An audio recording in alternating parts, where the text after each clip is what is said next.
On behalf of the Assembly, I wish to thank the President of the Kyrgyz Republic.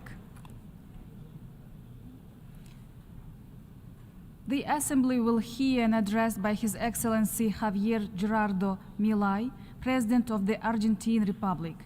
I request protocol to escort His Excellency and invite him to address the Assembly.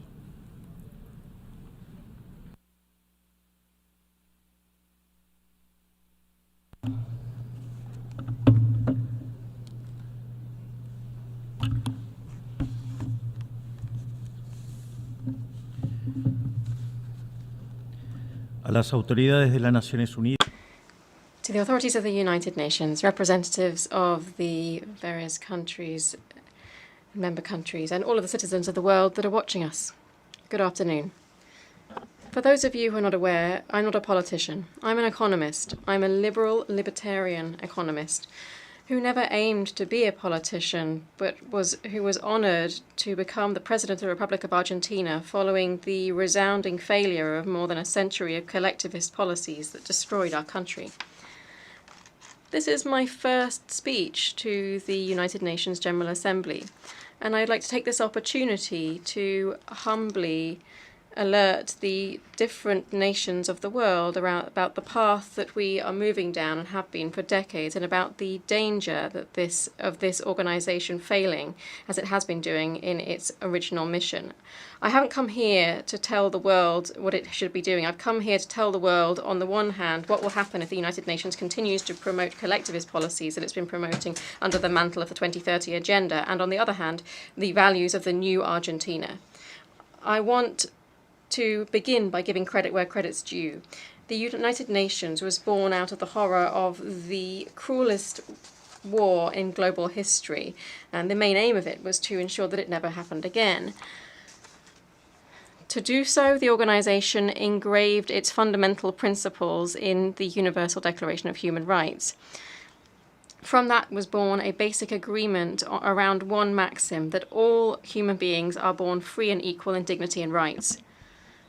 Under the watch of this organization, the adoption of this and the adoption of these ideas, over the last 70 years, humanity has experienced the longest period of global peace in history, which has coincided with the greatest period of economic growth in history. It established an international forum in which nations can resolve their conflicts through cooperation rather than resorting instantaneously to weapons, and it achieved something previously unthinkable: to sit the 5 great powers of the world around one same table with the same veto power, despite having completely counterposed interests.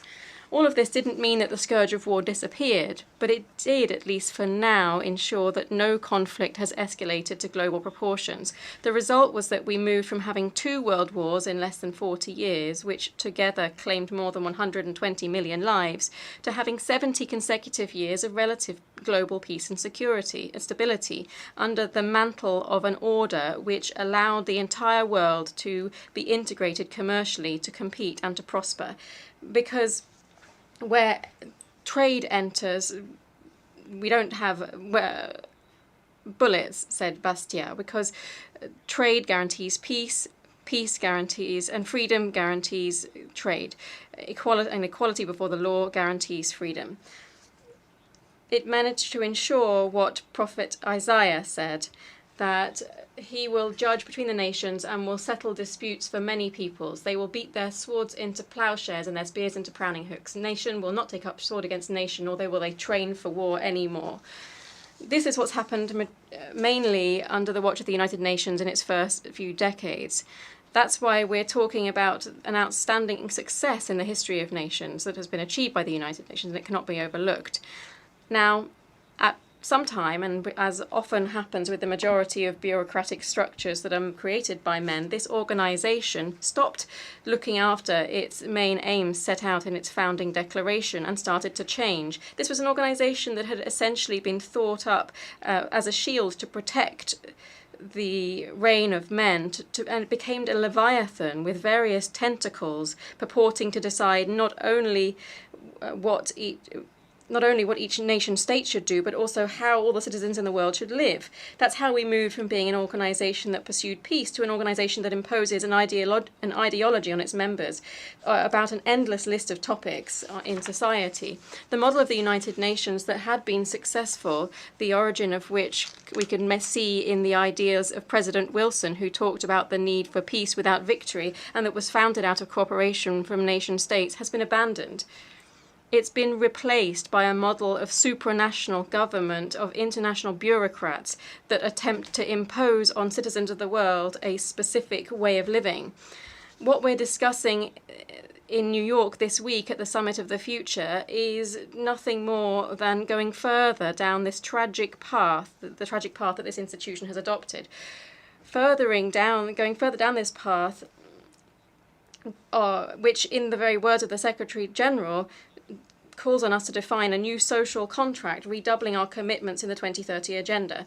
On this, I'd like to be clear about Argentina's position. The 2030 Agenda, although it's well-intentioned in its goals, is nothing but a supranational government program that is socialist in shape. It purports to resolve the problems of modernity with solutions that afflict the sovereignty of nation states and violate the right to life, right to freedom, and property of persons. It's an agenda that purports to resolve poverty, inequality, discrimination with legislation that simply furthers these issues. Because the history of the world has shown that the only way of guaranteeing prosperity is by limiting the power of the monarch, by guaranteeing equality before the law, defending the right to life, to freedom, and to the ownership and property of individuals. The adoption of this agenda is fully in line with these privileged interests and looks beyond the principles that were set out in the Universal Declaration of Human Rights. It has therefore twisted the role of this organization and set it on the wrong course. We've seen how an organization that was born to defend the rights of man has become one of the main proponents of systematic violations of freedom, such as, for instance, the lockdowns imposed in 2020, which should be seen as a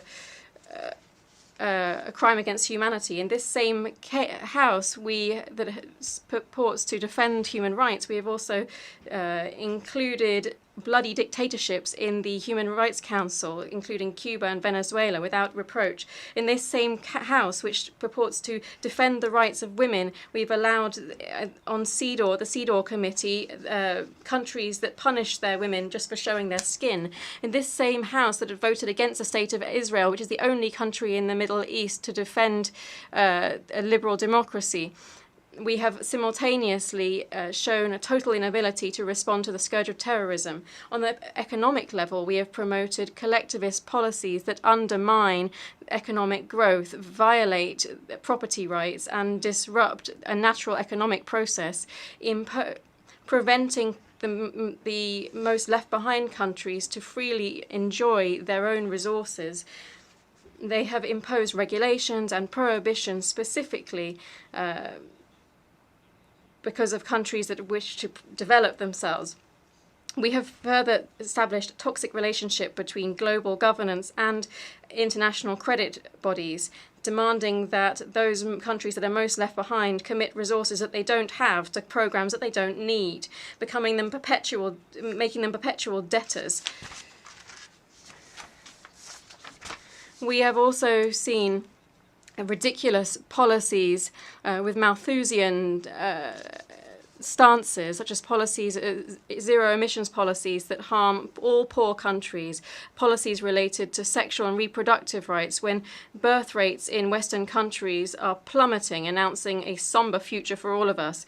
The organization has met its mission of upholding territorial sovereignty of its members. As we know, the Argentines have a first-hand experience of this with the Malvinas Islands. We have also seen that the veto of the permanent members of the Security Council has begun to be used in the defense of the specific interests of a certain few. That's where we are today, with a powerless organization, powerless to provide solutions to the true global conflicts For instance, the aberrant Russian invasion of Ukraine, which has costed the lives of more than 300,000 people and left behind more than 1 million wounded. This is an organization that, rather than tackling these conflicts, invests time and effort in imposing on poor countries how they should and how much they should produce, who they should do relations with, what they should eat, what they should believe in, as the Pact for the Future purports to dictate.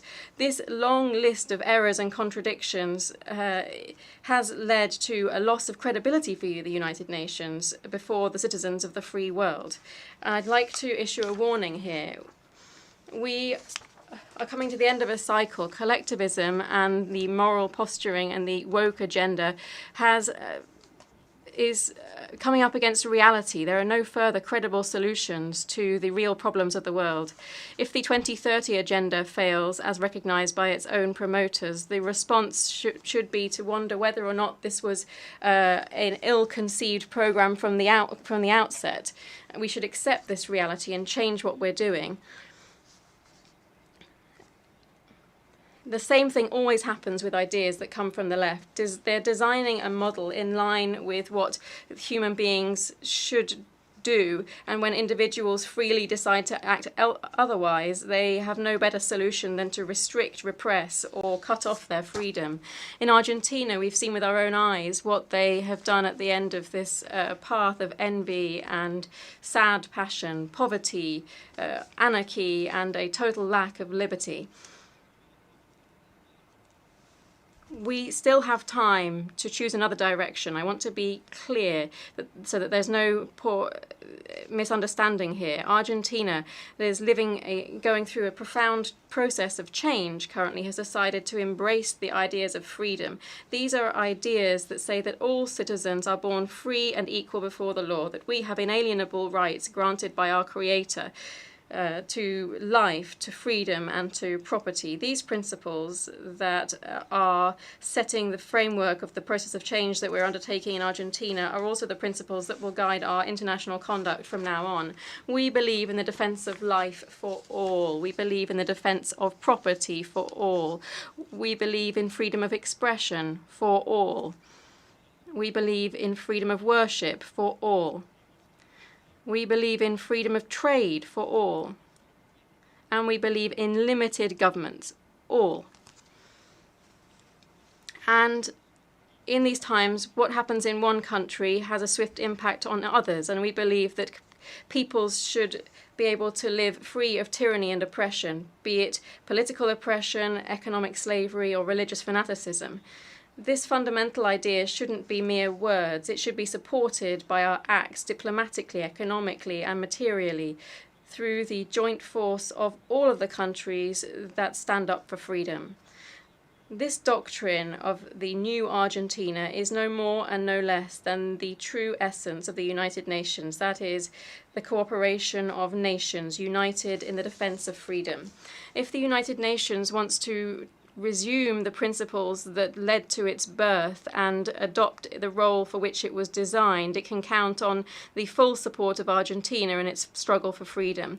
You should be aware, though, that Argentina will not support any policy that implies restricting individual or trade freedoms, nor the violation of the natural rights of individuals, regardless of who promotes these or how big the consensus is in this institution. For this reason, I'd like to officially express our dissent on the Pact for the Future that was signed on Sunday, and I invite all nations of the free world to support us, not only in relation to this pact, but also in the establishment of a new agenda for this noble institution, that is, the agenda for freedom.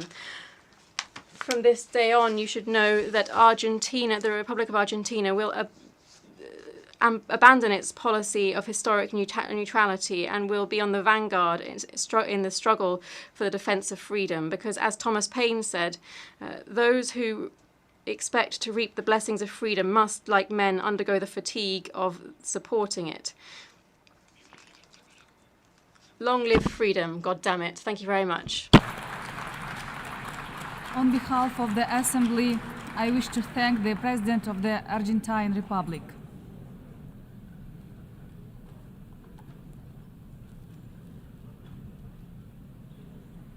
The Assembly will hear an address by His Excellency Nayib Armando Bukele, President of the Republic of El Salvador. I request protocol to escort His Excellency and invite him to address the Assembly.